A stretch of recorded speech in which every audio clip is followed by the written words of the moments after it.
This is the Norris Group's Real Estate Investor Radio Show, the award-winning show dedicated to thought leaders shaping the real estate industry and local experts revealing their insider tips to succeed in an ever-changing real estate market. Hosted by author, investor, and hard money lender, Bruce Norris. Hi, thank you for joining us. My name is Bruce Norris, and today we have a very special guest, Doug Duncan. Doug is the Senior Vice President and Chief Economist at Fannie Mae, where he's responsible for forecast and analysis of the economy and the housing mortgage markets. Doug also oversees strategic research regarding the potential impact of external factors on the housing industry. Well, there's been none of those, so that's not been a problem. He leads the House Price Forecast Working Group, reporting to the Financial Committee. Under his leadership, Fannie Mae's Economic and Strategic Research Group won the NABE Outlook Award, presented annually for the most accurate GDP and Treasury note yield forecast in 2015 and 2016, the first recipient in the award's history to capture the honor 2 years in a row. The list goes on and on. One of the most 50 powerful people in real estate. That's a fact. Doug, welcome back to our show.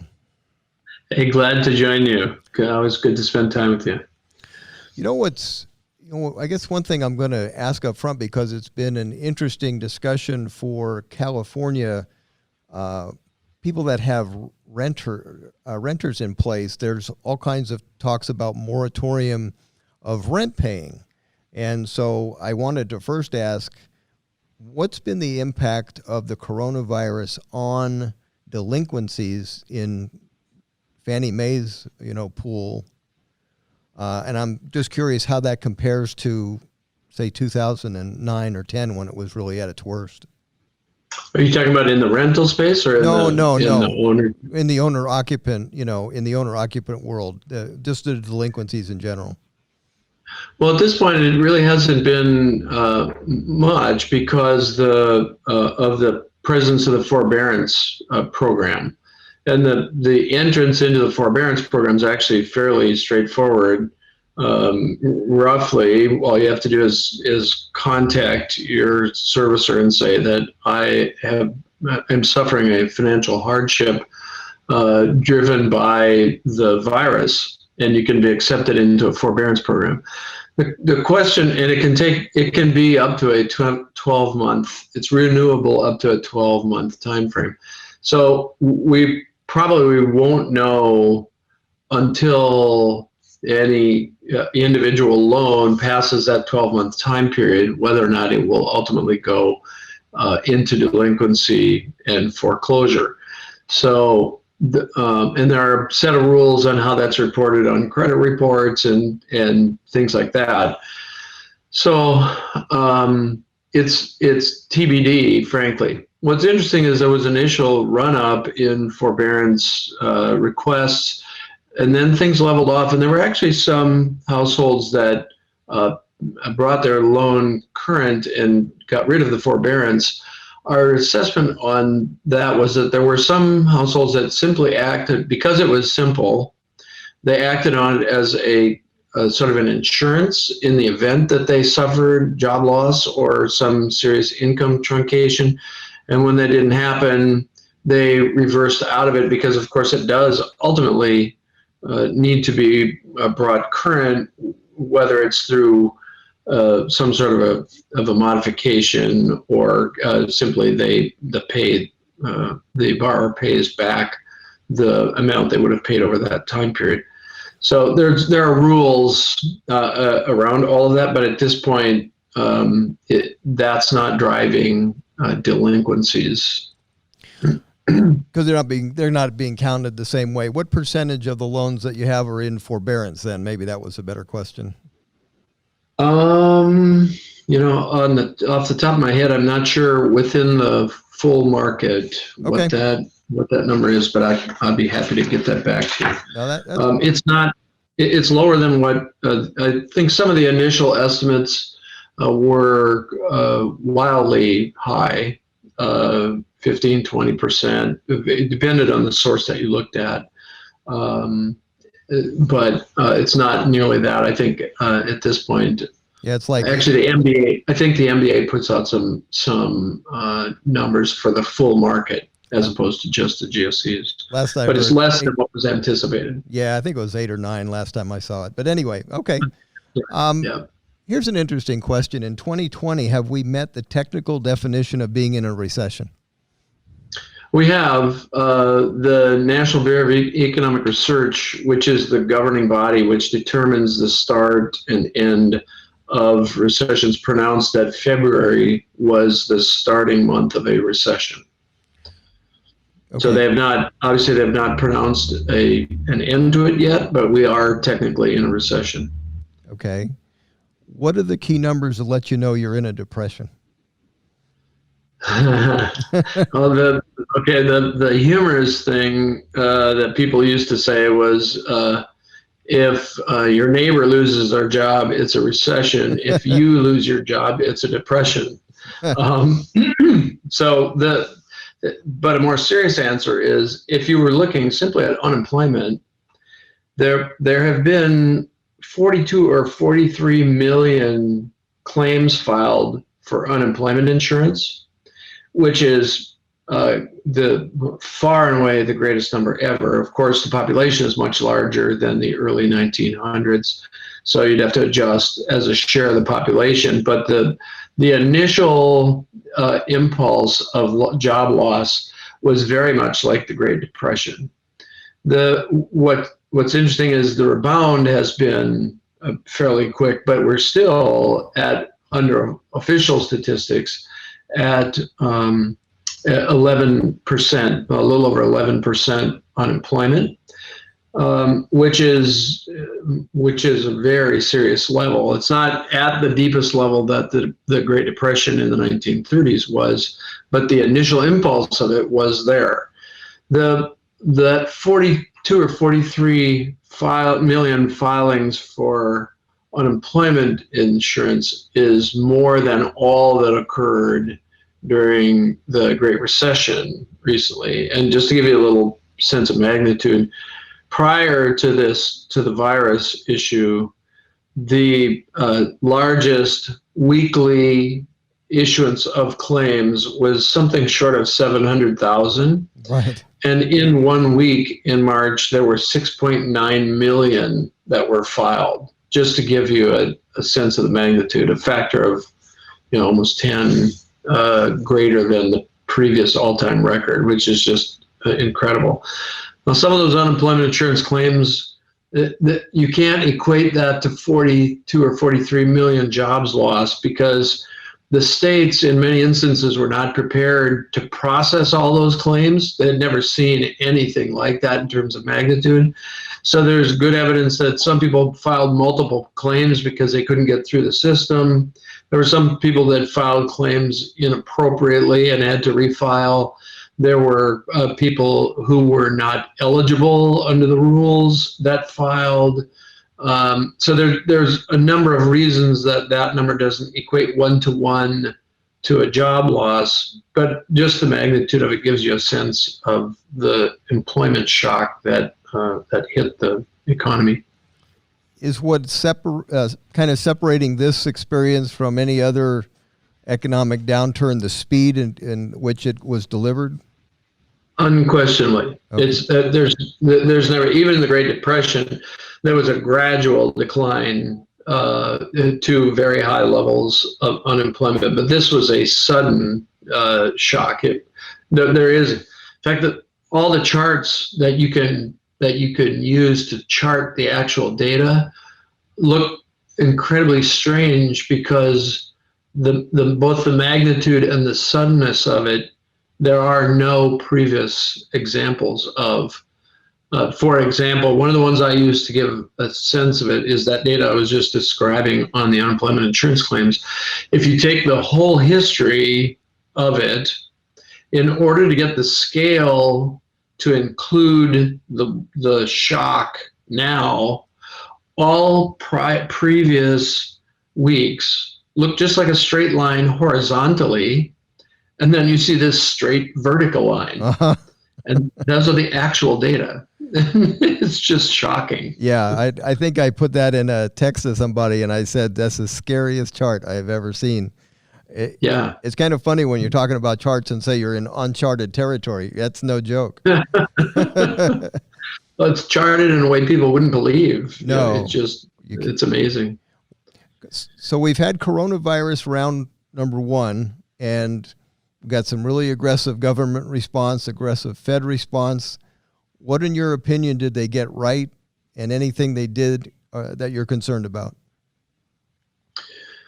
Well, the suddenness of the job loss and the magnitude of the job loss did require some response, because it would, in the absence of some support for that huge number of job loss, it would hit consumption dramatically, and you could start a downward spiral. So I think the PPP, which was intended to keep people employed, aligned with the Small Business Association's or administration's efforts to provide credit lines to keep small businesses alive, and the supplemental unemployment insurance to give some support to consumption were really important. Now, you can argue over the degree or the dollar figures, those kind of things, because there's pretty good evidence that the $600 a week in supplemental unemployment insurance payments actually increased the income over what some people had been making previously, and has discouraged them from going back to work.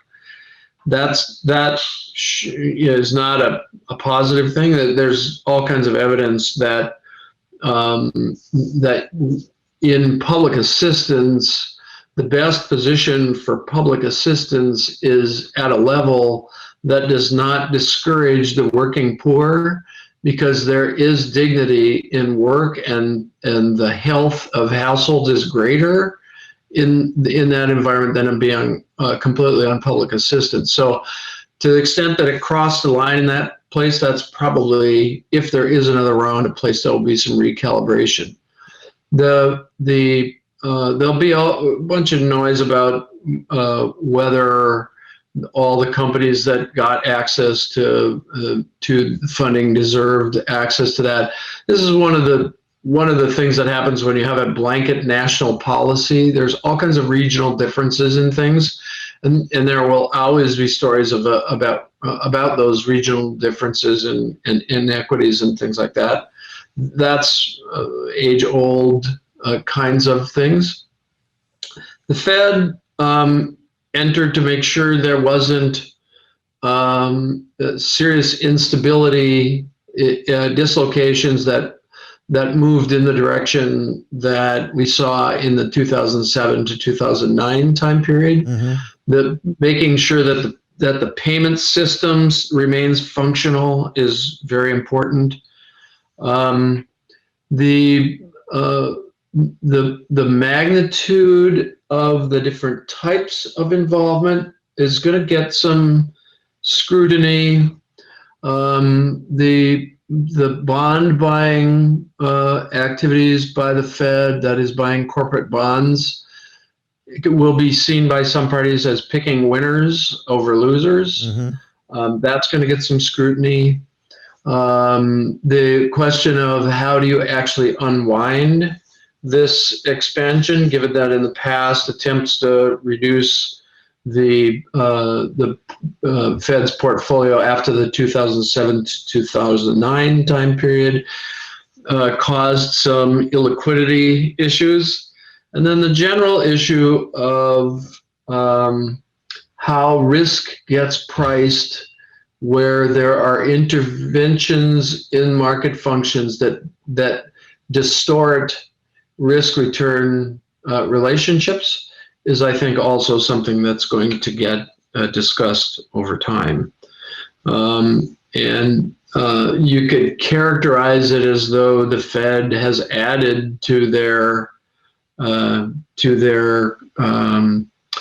list of responsibilities, which by law are minimizing unemployment minimizing unemployment and holding inflation down. Now they're acting on financial stability and some other things. So I think there'll be public debate about those things. Okay. But as I said, any broad-based policy like that has places you can criticize it. Well, I think the speed at which it happened, I think that was part of, if it's an overreaction, it might not have seemed like that on that day. So yeah, that's absolutely true. Yeah, no one will question the fact that frankly, both the legislative process and the central banking process acted with great speed and impressively. It was that, in an era of pretty much no cooperation, they got something done that was pretty important. Yep. So now the PPP program is basically ended for this round. So what do you think is next for the unemployment rate? Well, to go back to the unemployment insurance claims discussion last week, and that comes out every Thursday morning at 8:30. Last week, the last 2 weeks, it's been at about 1.5 million new claims filed. As I pointed out earlier, prior to the COVID, the highest week ever had been about 700,000, a little less than 700,000. So we're more than double that still. That suggests that there's still significant stress in the employment market. So while we went down from 13.3 to 11.1 in the most recent month in terms of the unemployment rate, the unemployment insurance claims suggests from here it might be gradual, the pace at which it declines. Our forecast for the end of year unemployment rate is about 9.3. Really? So that's only about 2 full percentage points lower than we are now. Do you consider, especially in this latest cycle that we've experienced, do you consider U6 employment chart more important than U3? It describes a different thing. I don't know that one's more important than the other. They describe different issues and give you a different sense of the dynamics of what's going on in the employment category. One of the things that I watch is the number of people who are working part-time for economic reasons. Right. Because that suggests they would like to be working more, but they can't. And those numbers are still very high. And not surprising with an unemployment rate of 11.1%. Not surprising that'd be a lot of people working part-time that would rather work full-time. The U6, most of the various components, the employment to population ratio, the workforce participation rate, all of those things we try to aggregate, at least in our thinking, to give us a sense of momentum and also of income curtailment. And we're in the mortgage industry, so if someone has a mortgage and their income is curtailed, gets back to what you were asking about earlier. What do we see in the delinquency world? So that's typically what we're watching. For example, right at the moment, the stress in the housing business is on the rental side of the equation, because the probability of someone being an hourly wage worker is higher, that they would also be a renter. And if they are a salaried worker, they would have a higher probability of being a homeowner. Okay. And so what the bulk of the job loss initially was in the hourly wage worker category. So we've been watching there's some data out there. The National Multi-Housing Council, for example, puts out some data on what share of rents in some 11 million rental properties are being paid on time. The concern is that when the $600 a week unemployment insurance runs out on the 31st of July, they may make their August rental payment, but maybe not September, unless there's some additional stimulus. So that's kind of how we patch together the composition and momentum of employment with what's happening with income and how that might impact sectoral components in the economy. Coronavirus round 2. So we've had states roll back some openings. So you have restaurants that are now reclosing. So I guess I wanted your thought on that. Is there going to be maybe a PPP round number 2? Or do you think this coronavirus round 2 will really increase the closure of a lot of businesses? Well, as I understand it, there has been a second round of the PPP, and not all of that has been subscribed. In other words, there's still some available for businesses to take down. So with that being the case, it's unlikely there would be a third round of that unless for those firms that that took the PPP, they were impacted a second time, and somehow the Congress and White House could conclude they could control for that to extend additionally to those firms.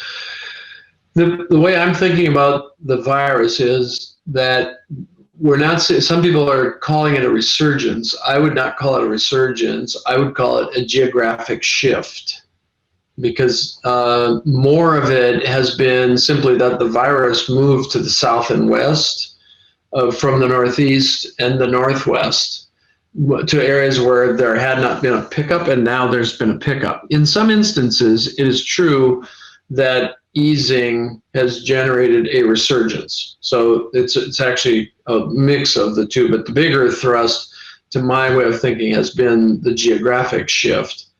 The reason I divide it that way is because they're using various visuals to try to characterize the path of the economy. So they'll say, is it going to be a V-shaped recovery? Is it going to be a W-shaped recovery? Is it going to be a Nike swoosh? Will it be an L? Will it be a square root? You could probably they probably think of a few other ways of thinking about it. And the W, that is a hard decline, then a partial recovery, then a return decline before a fuller recovery, is conditioned on a couple things. One of them being this resurgence question of the virus. And yes, you're seeing the reversal of some easing criteria, because when things were eased, there was a pickup in the incidence of the disease. So that would sort of align with the W view. But that's different than the fact that you hadn't seen much in Texas or Florida or Arizona, and all of a sudden now you are. That's the first time you've seen that there. So if New York picks up again, if Seattle picks up again, that would be a resurgence or a second round, which some people are drafting off what happened in the 1917, 1918 time period, where there was a second round, and actually the mortality rate, I believe, if I remember the history of that correctly, I think the mortality rate was actually greater the second pass. Yeah, I think it was. So that's why the concern, I think. So would there be fiscal policy to address Small businesses again, yeah, potentially. For more information on hard money loans and upcoming events with the Norris Group, check out thenorrisgroup.com.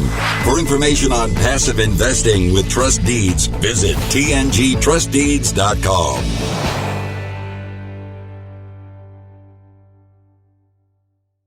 The Norris Group originates and services loans in California and Florida under California DRE License 012-19911, Florida Mortgage Lender License 1577, and NMLS License 1623669. For more information on hard money lending, go to thenorrisgroup.com and click the Hard Money tab.